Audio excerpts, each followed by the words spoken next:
কয়েকদিন আগে 27শে নভেম্বর আস্তাবল ময়দানে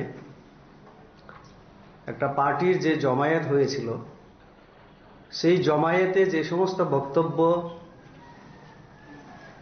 বক্তাদের মাধ্যমে উঠে আসছে, সেই সম্পর্কে আমাদের পার্টির কিছু কিছু ক্ষেত্রে প্রতিক্রিয়া দেওয়ার জন্য আমরা আজকে এখানে আপনাদের আহ্বান করেছি।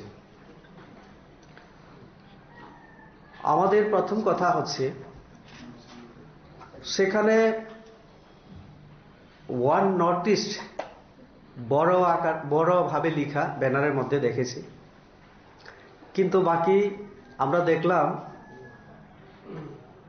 পার্টির পতাকা, নেতৃত্ব বেশিরভাগ তিপ্রা দলের। যদিও 2-3টা রাজ্যের, মেঘালয়, আসামের কিছু আঞ্চলিক দলের নেতৃত্ব সেখানে উপস্থিত ছিলেন। যে জমায়েত তারা করেছে, তারা কি বলতে চেয়েছে, কি বার্তা দিতে চেয়েছে, তারাই বুঝবেন। পতাকা তিপ্রা মথার বলছে ওয়ান নর্থ ইস্ট। এই জায়গায় আমরা বলতে চাই যে আমরা যে বরাবর বলে থাকি, আঞ্চলিক দল কখনোই স্থায়ী হতে পারে না। 1-2টা ইস্যুকে, সেন্টিমেন্টকে কাজে লাগিয়ে একটা সময়ের জন্য দল গঠন করা হয়, এবং সেই সমস্যা, দাবি বা ইস্যুকে সামনে নিয়ে আন্দোলন করার পরে যদি দেখা যায় যে তাদের পক্ষে সেই প্রতিশ্রুতি সাধারণ মানুষকে ভুল বুঝিয়ে বা স্বপ্ন দেখিয়ে ক্ষমতা অর্জনের পরে যখন দেখা যায় আর সম্ভব হচ্ছে না সেই পুরানো কথা বলে, তখন আবার নতুন দল তৈরি করার প্রবণতা আমরা বিশেষ করে উত্তর পূর্বাঞ্চলে আঞ্চলিক দলগুলির মধ্যে আমরা লক্ষ্য করি। হয়তোবা ওই দিনের জমায়েত এরকমই একটা প্রচেষ্টা। আমরা কয়েক বছর আগে, বিশেষ করে 2021-এ এডিসি নির্বাচনে জয়লাভের পর থেকে আমরা তিপ্রা মথাকে চিনি। তাদের প্রথম বক্তব্য কি ছিল? তিপ্রাসা এবং থানসা।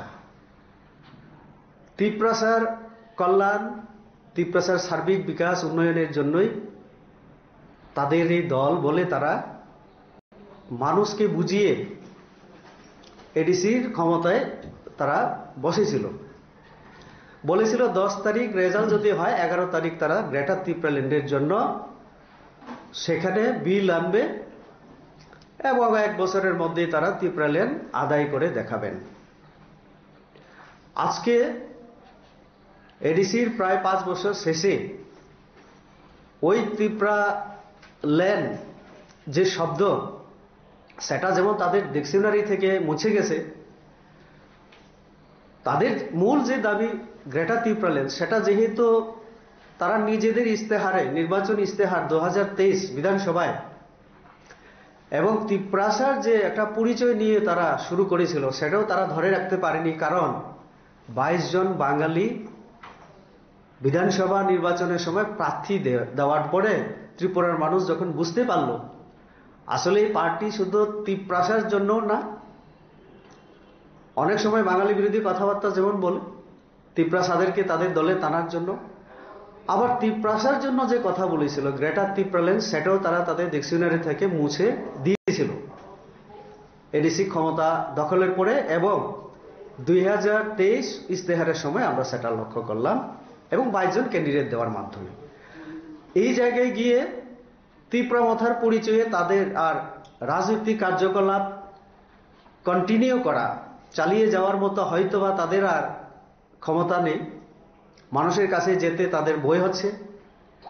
তার জন্য এখন নানা ধরনের বাহানা তারা দেখানোর চেষ্টা করছে। এই জন্যই এখন তারা বলছে ওয়ান নর্থ ইস্ট। তার অর্থ কি দাঁড়ায়? পুরো উত্তর পূর্বাঞ্চলের কিছু কিছু ব্যক্তি যারা বিভিন্ন সময় বিভিন্ন দল গঠন করে ব্যর্থ হয়েছে, তাদেরকে নিয়ে আবার একটা নতুন দল করে ত্রিপুরা সহ উত্তর পূর্বাঞ্চলের মানুষকে বোকা বানানোর চেষ্টায় তারা আছে। 27 তারিখের যে জমায়েত, সেখানে আমরা দেখলাম বিভিন্নভাবে সুরসুরি, জাতিগত সুরসুরি দেওয়ার তারা চেষ্টা করেছে। বলেছিল আগরতলা ত্রিপুরার মালিককে আমরা সেদিন দেখাবো, এবং যেভাবে আমরা হিন্দি সিনেমাকেও হার মানিয়েছে, আমাদের কিছু জনজাতি যুবক যেভাবে আওয়াজ করেছে উলুলুলু, আমি দেখেছি। এটা ওই জঙ্গলি মুভি একটা আছে ফিল্ম ইন্ডাস্ট্রি মুম্বাই, সেখানে দেখেছিলাম আমরা ছোট। তো কাজে সব থেকে বেশি যে লাভবান হয়ে থাকে রাজ পরিবারও, জনজাতিদের তো লাভ হয়েছে। মুখ্যমন্ত্রী একটু আগে যে কথা বিমলবাবু বলছিলেন, 28-এর মুখ্যমন্ত্রী জিষ্ণুদেব বর্মন জি আজকে তেলেঙ্গানায় আমাদের মহামান্য রাজ্যপাল হিসেবে কাজ করছেন। এটা কি তাদের দাবি ছিল না আন্দোলন করেছি আমরা জনজাতিরা? এটা বিজেপি। যোগ্য ব্যক্তিকে যোগ্য সম্মান দিতে বিজেপি জানে। আর জনজাতি মুখ্যমন্ত্রী হলে সব সমস্যার সমাধান হয় না। দশরথ বাবু মুখ্যমন্ত্রী হয়েছিলেন, দেখেছি। আর এডিসিতে সবই তো আপনারা আমরা ত্রিপ্রাসায়িত, তো এডিসির অবস্থা দেখুন না। বিপ্লব দেব এবং ডক্টর মানিক সাহা উনি বলেছেন বিমল বাবু যে বাঙালি মুখ্যমন্ত্রী হলেও আমাদের জনজাতি এবং বিজেপি যে সমস্ত আমরা দাবি দাওয়া করেছি জনজাতিদের স্বার্থে, এডিসির স্বার্থে, সার্বিক বিকাশের স্বার্থে, সবটাই ক্যাবিনেটে ডিসিশন নিয়ে আমরা কেন্দ্রের কাছে পাঠিয়ে রেখেছি।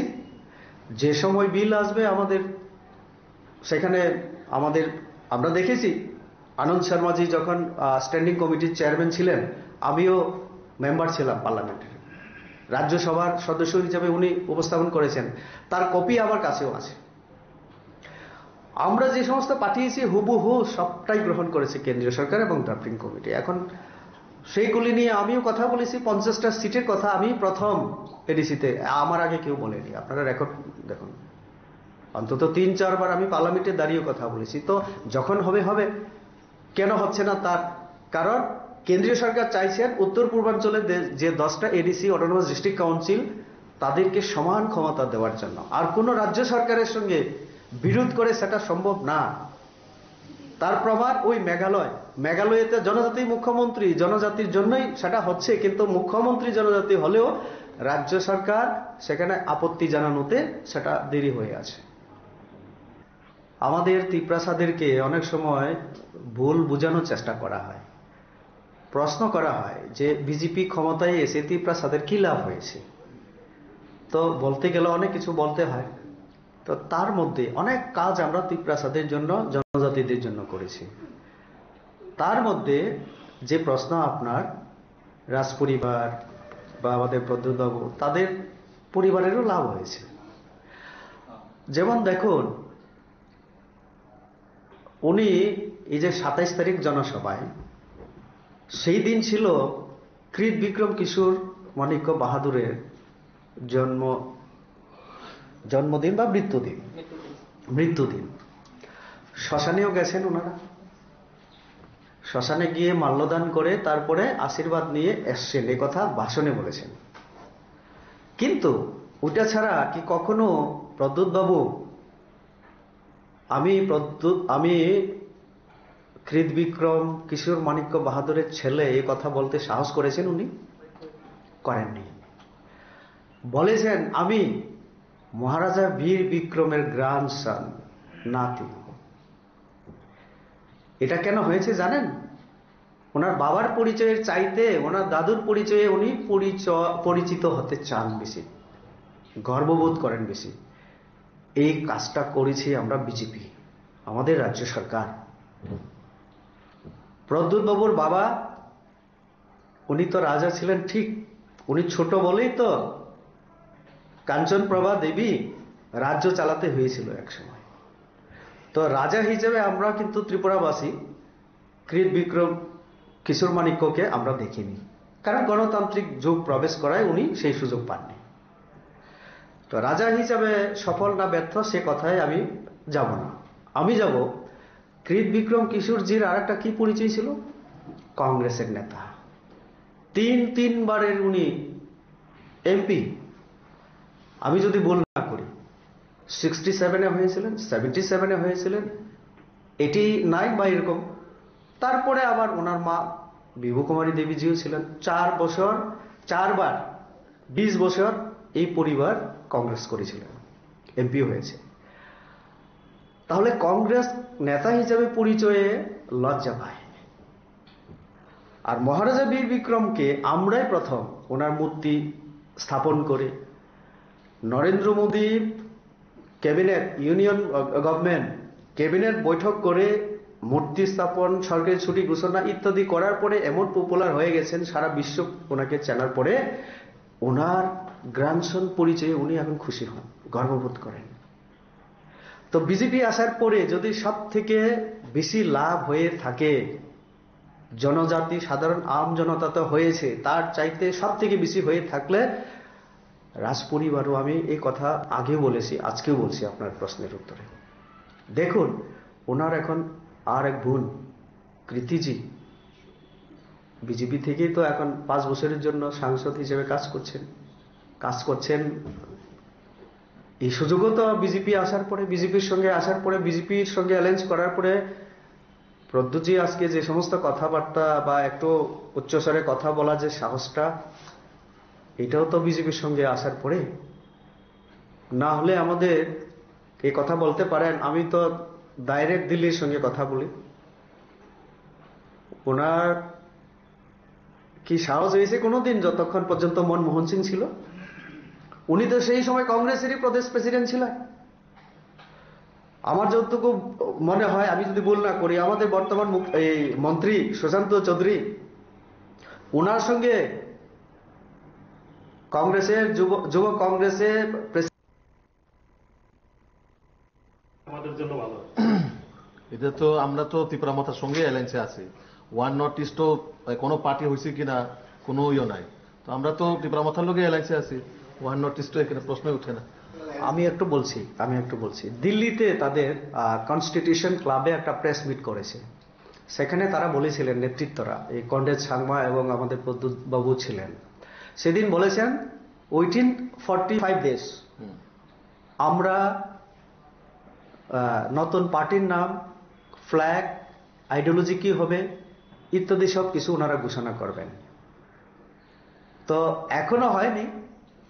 তো যে কথা, আপনার আগে পার্টি হোক, আমাদের সামনে মাথা আছে, ওই নতুন পার্টি কি হবে, কি ওয়ান নর্থ ইস্ট এটা একটা পার্টি হবে কিনা আমরা এখনো জানি না। তো তার কারণেই মনে হয় এটা এখনো মানে অদৃশ্য সব ইয়ের মতোই আছে। দেখা গিয়েছিল ওদের যারা মেঘালয় বিভিন্ন অন্য স্টেট থেকে যারা এসেছিল, ওই স্লোগানটা কিন্তু ওরা ব্যবহার করেছিল ওই জায়গায়। এই প্রশ্নের উত্তর বোধহয় ওনারাই দিতে পারবেন ভালোভাবে। ওইটা কি তাদের পার্টি হয়ে গেছে, তাহলে এটাই নাম রাখছেন ওনারা, তো অন্তত আমরা জানি না। স্যার, আরেকটা বিষয় হচ্ছে আপনাদের শরিক দল আইপিএফটি, তারা কালকে প্রেস কনফারেন্স করে বলেছেন যে তারা আগামী দিন দিল্লি যাচ্ছেন আলাদা রাজ্যের দাবিতে। এই বিষয়টাকে এই বিষয়ে কি আপনাদের সাথে কোনো আলাপ আলোচনা হয়েছে? তারা আপনাদের শরিক দল হয়েও দিল্লিতে যাচ্ছে আলাদা রাজ্যের দাবি নিয়ে, তো এটা কিরকম বিচারিতা যদি একটু বলেন। আমাদের সঙ্গে আলোচনা হয়েছে কিনা অন্তত আমি জানি না। আমাদের বলতে নিশ্চয়ই এইগুলি নিয়ে আমাদের মাননীয় মুখ্যমন্ত্রী, পার্টি প্রেসিডেন্টের সঙ্গে কথা হওয়ার কথা, যেহেতু প্রশাসনিক চিফ আমাদের মুখ্যমন্ত্রী এবং পার্টির যিনি হেড আমাদের রাজ্য প্রেসিডেন্ট। দিল্লি যাওয়া তাদের গণতান্ত্রিক অধিকার, আগেও গিয়েছেন, অনেকবার গেছেন, হয়তো বা আরও যাবেন। গ্রেটার ত্রিপুরাল্যান্ড আইপিএফটির রাজনৈতিক দাবি, তো এটা নিয়ে তারা আন্দোলন করছে, তো যেতেই পারেন। কিন্তু আমাদের সঙ্গে আলোচনা হয়েছে কিনা সেই প্রশ্নের জবাব মাননীয় মুখ্যমন্ত্রী এবং রাজ্য প্রেসিডেন্ট। আপনার যে প্রশ্ন, এটা অনেক আগে থেকেই আমরা শুনে আসছি। ওই রাজনৈতিক মানে আইপিএফটি বা মথা, তারা তাদের চিন্তাধারা থেকে এই দাবিটা করেছে এবং আমাদের সংবিধানে সে প্রভিশন আছে নতুন রাজ্যের দাবি, এবং গঠনও করা যায়। উত্তর প্রদেশের মতো বড় রাজ্য বা বিহার, মধ্যপ্রদেশকে ভেঙে নতুন রাজ্য হয়েছে, সেই থেকেও তারা হয়তো বা দাবি করতেই পারে। কিন্তু আমাদের বক্তব্য হচ্ছে, আপনাদের যে ছোট রাজ্যকে আরো বিভক্ত করা, এটা কতটুকু যুক্তিসঙ্গত সেটা হচ্ছে দেখার। তো তার জন্যই তাদের যে দাবি দেওয়া, এটা একেবারে অসাংবিধানিক আমরা বলবো না, সাংবিধানিক, কিন্তু বাস্তবতার দিক থেকেও আমাদের দেখতে হয় আর কি। স্ববিরোধিতামূলক কথাবার্তা কংগ্রেসে যখন ছিলেন বলছিলেন, আমাদের দাবি দেওয়া যদি দিল্লি পর্যন্ত পৌঁছাতে হয় তাহলে ন্যাশনাল পার্টি ছাড়া উপায় নেই। আর এখন তারাই বলছেন যে ন্যাশনাল পার্টিকে রুখতে হবে। আবার মোদিজির কাছে গিয়ে বলবেন যে রাইটস দো, সলিউশন দো। আমাদের কাছে, বিজেপির কাছে জনজাতির উন্নয়নের জন্য আন্দোলনেরও দরকার হয় না। আপনাদের যে বয়সটা আরো বেশি করে রেস করা, আরো বেশি করে শক্তি অর্জন করে একেবারে ত্রিপুরা রাজ্যের মধ্যে দাঙ্গার পরিবেশ তৈরি করে ত্রিপ্রাসাদের উন্নয়নে যদি চিন্তা ভাবনা করেন, ভুল হবে। আমরা শান্তিতে বিশ্বাস করি এবং উন্নয়নে বিশ্বাস করি। আন্দোলন ছাড়াই আমরা ত্রিপ্রাসাদের উন্নয়নের জন্য বদ্ধপরিকর, এটাও আমি বলে রাখছি। তার জন্য এই যে অনিমেষ বাবু থেকে প্রদ্যোৎ বাবুরা যে বলেন না, ন্যাশনাল পার্টিকে রোখার জন্য একমাত্র আঞ্চলিক দল, তাহলে আপনারা দুজন আগে মিলে ঠিক করুন। কংগ্রেসে থাকতে এক কথা, এখন আঞ্চলিক দলে আরেক কথা। এটা কেমন কথাবার্তা? সেই দিন আরেকটা জিনিস আমি লক্ষ্য করলাম, পুরো ভাষণ অনুষ্ঠান আমি দেখেছি। আপনাদের অবশ্যই মনে আছে সিএবি, সিটিজেনশিপ অ্যামেন্ডমেন্ট বিল। আমি সেই সময় পার্লামেন্টের সদস্য হিসেবে আমার পার্টি হুইপ জারি করায়, আমি বিজেপির সাংসদ হিসেবে আমি সিএবির বিলে ভোট দিয়েছিলাম। সেই সময় উগ্রপন্থী থেকে শুরু করে আঞ্চলিক দলগুলির অনেক লোক ফোন করে বিভিন্নভাবে হুমকি আমাকে দিয়েছিল। তার মধ্যে দিয়ম থাই, যার আসল নাম উৎপল দেববর্মা, উনি সেদিন ভাষণ দিয়েছেন। 2641 জন ওনার ফলোয়ারকে নিয়ে উনি এই পার্টিতে যোগদান দিয়েছেন বলে ভাষণ রেখেছেন। পতাকা কার হাত থেকে নিয়েছেন? প্রদ্যোৎ বাবুর হাত থেকে। এবং তিনি বলেছেন, রাজনীতিতে আজকে যোগদান করছি, আপনারা ভাববেন না রাজনীতি আমি 1997 থেকে, যেদিন থেকে উনি টিএসএফ এর লিডার হিসেবে কাজ করেছেন, পরে আন্ডারগ্রাউন্ডে চলে গিয়ে মাস কিলিং এর মাস্টার মাইন্ড ছিলেন। সেই দিন এই সবাই যোগদান করেছেন এবং খুব খুশির মেজাজে প্রদ্যোৎ বাবু ওনাকে গ্রহণ করেছেন। এটাও একটা দেখার মতো দৃশ্য সেই দিনের। এই দিয়ম থাই আমাকে মেল করেছিলেন সামাজিক বয়কট করার জন্য, আমাকে সেম কথা বলেছিলেন মথারণের নেতৃত্বরা, আমাকে মারার জন্য হুমকি দিয়েছিলেন যারা আজকে ওই দিন সেখানে তারা যোগদান করেছে। তো কাজে এই যে ওয়ান নর্থ ইস্ট আমরা বলবো, সেই দিন এখানে যে তারা জনসমাবেশ করলো, এখন ত্রিপুরা মাথা হিসাবে তাদের বলার কিছু নেই। গ্রেটার ত্রিপুরাল্যান্ড কেন্দ্রীয় সরকারের সঙ্গে যে এগ্রিমেন্ট স্বাক্ষরিত হয়েছে সেখানেও উল্লেখ নেই ত্রিপুরাল্যান্ডের। তাহলে প্রদ্যোৎ বাবুরা যে বলেন যে কবি না কবি হোগা, 5 সাল में नहीं होगा तो 10 साल में होगा, कभी ना कभी होगा, তো পরিষ্কার করে বলা উচিত। একটা আপনারা ইস্তেহারের মধ্যে রাখেন না, বাদ দিয়ে দিলেন, অন্যদিকে কবি না কবি হোগা। এইভাবেই কি আরো 10-15 বছর রাজনীতি করার পরে আবার ভুল করলাম এই কথা বলবেন? তো কাজেই ত্রিপুরার মানুষকে আমাদের প্রদেশের তরফ থেকে আজকে আপনাদের মাধ্যমে আমরা অনুরোধ করতে চাই, এরকম যে সমস্ত দল ত্রিপ্রাসাদেরকে নিয়ে রাজনীতি করে, এই রাজ্যের মধ্যে যে শান্তির পরিবেশ এখন আমাদের রাজ্য সরকার ডক্টর মানিক সাহার নেতৃত্বে যেভাবে এবং দেশের প্রধানমন্ত্রী যেভাবে কাজ করছেন, তাতে পুরো দেশ এখন এক হচ্ছে। আমরা যখন নেশন ফার্স্ট বলি তখন তো একটা ভারতের কথাই বলছি না। আর এই উত্তর পূর্বাঞ্চলকে আজকে যেভাবে পৃথিবী এবং ভারতবর্ষের অন্যান্য রাজ্যের মানুষ চিনতে পেরেছে, ত্রিপুরা কোথায়, আসাম কোথায়, এই যে পরিচিতি আমাদের, আরো 10-11 বছর আগে তো ছিল না। মানুষ, আমরা যখন কলেজে পড়তাম, যখন ছাত্র অবস্থায় বাইরে যেতাম, আমাদেরকে জিজ্ঞেস করা হতো কাহা সে। আমরা যখন বলতাম আগরতলা আছে, ত্রিপুরা আছে, ইয়ে আগরতলা কাহা হ্যায়, আসাম মে হ্যায় ইয়া কাহা হ্যায়।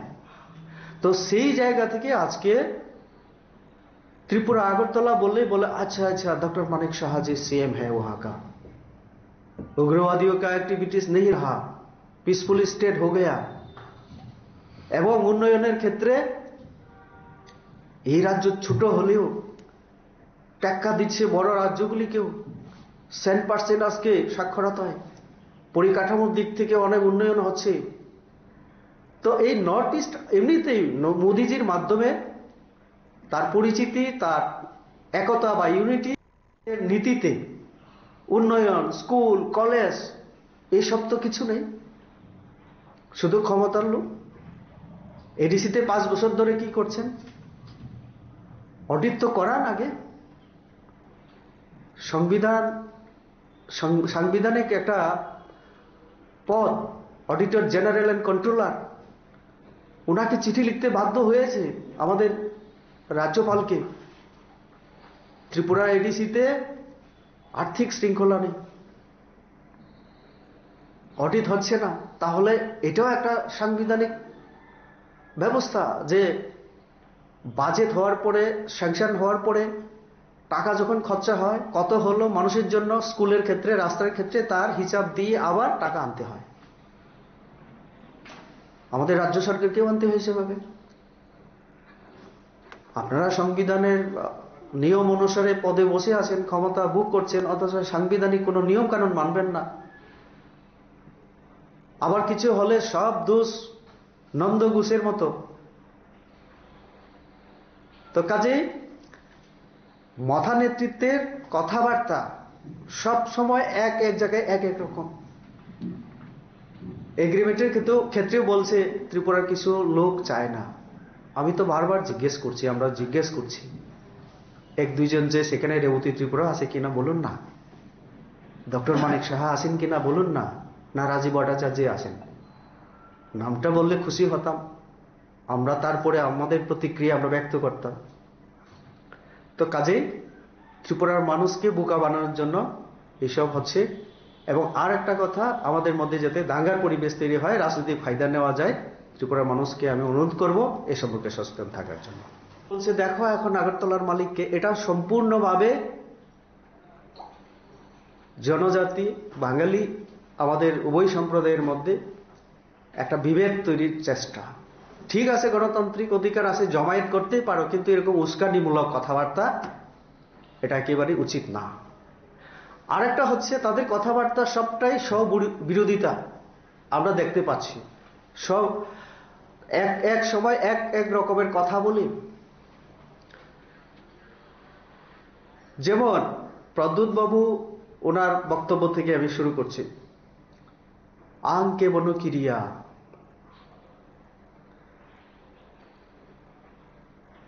एक दिन ग्रेटा तिप्रालैंड होगा, बांग्लादेश को औकात दिखाने के लिए मैंने ग्रेटा तिप्रालैंड मांगा, এটাও বলেছেন তিনি। তাহলে গ্রেটা তিপ্রালैंड কেন দরকার, সেই যুক্তি দিতে গিয়ে তিনি যে বিভিন্ন সময় বিভিন্ন কথাবার্তা বলেন। ত্রিপুরার মানুষ যথেষ্ট রাজনৈতিক সচেতন। আমি শুধু বলবো যারা তিপ্রা মাথা করছেন, আপনারা একটু গভীরভাবে চিন্তাধারা করুন, বুঝতে পারবেন ওনার রাজনৈতিক মকসদ, উদ্দেশ্য কি। থানচা তিপ্রাসা যখন কোথাও জাতিগত দাঙ্গার পরিবেশ তৈরি হয়, তিনি মুখ বন্ধ করে রাখেন। থানচা হবে? থানচা ওনার দলের মধ্যেও নেই, থানচা ওনার দলের দ্বারা তিপ্রাসাদের মধ্যেও থানচা করার কোনো উদ্যোগ আমরা দেখিনি আজ পর্যন্ত। না হলে আমাদের সঙ্গেও একসঙ্গে সরকার চালাচ্ছি, আমরা সরকার চালাচ্ছি, তারপরেও एडीसी में घुसने नहीं दूंगा, ये सही है? গণতান্ত্রিক দেশ। আপনি তো 10 বার দিনে সংবিধানের কথা বলেন। সংবিধানটা না হয় আমরা জানি না, কম জানি। আপনি তো দাবি করেন ভালো সংবিধান জানেন।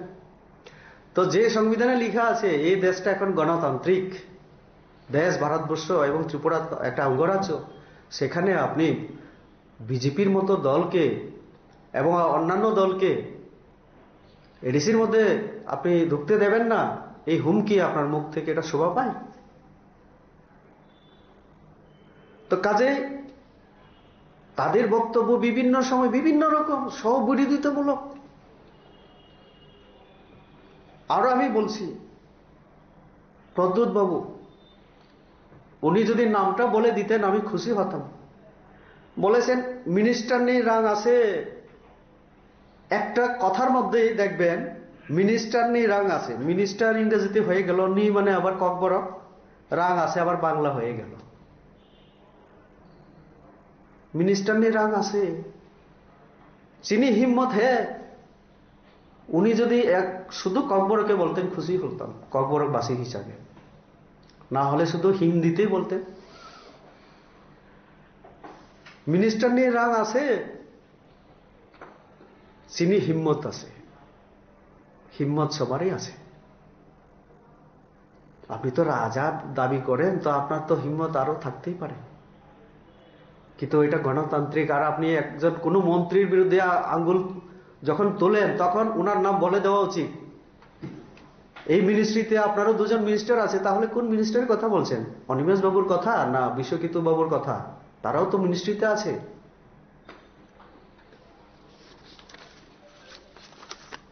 দ্বিতীয় আরেকজন ব্যক্তি যিনি বলেছেন তিনি হচ্ছেন অনিমেষ দেববর্মা।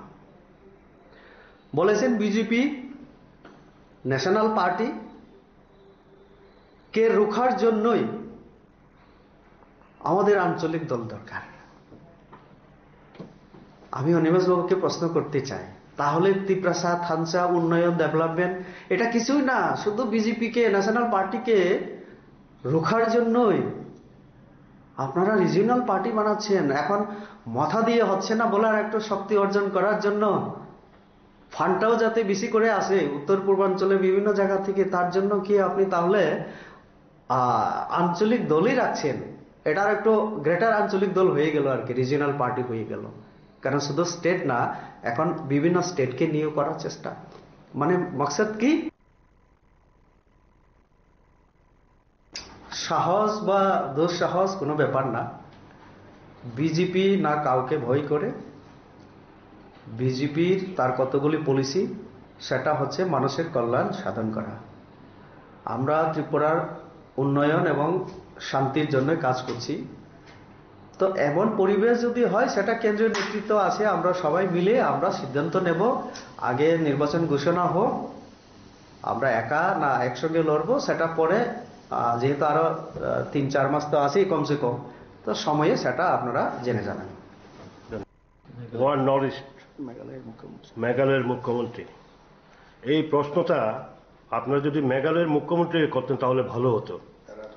কারণ আনন্দ শর্মা বর্ষিয়ার নেতা, প্রাক্তন কেন্দ্রীয় মন্ত্রী, কংগ্রেসের নেতা, ওনার নেতৃত্বে স্ট্যান্ডিং কমিটি হয়েছে হোম মিনিস্ট্রি থেকে, এবং ওনার নেতৃত্বে আমরা দিল্লিতেও মিটিংয়ে গিয়েছি, গুয়াহাটির মিটিংয়েও ভূবাগরাও ছিলেন, প্রদ্যুৎজিও ছিলেন, বিভিন্ন পলিটিক্যাল পার্টি থেকে ছিলেন। আমরা যার যে ভিউজটা আমরা জানিয়েছি, এবং আমাদের সরকার 125 শিডিউল অ্যামেন্ডমেন্ট বিলের ব্যাপারে যতগুলো ছিল সবটাই রেকমেন্ড করেছে।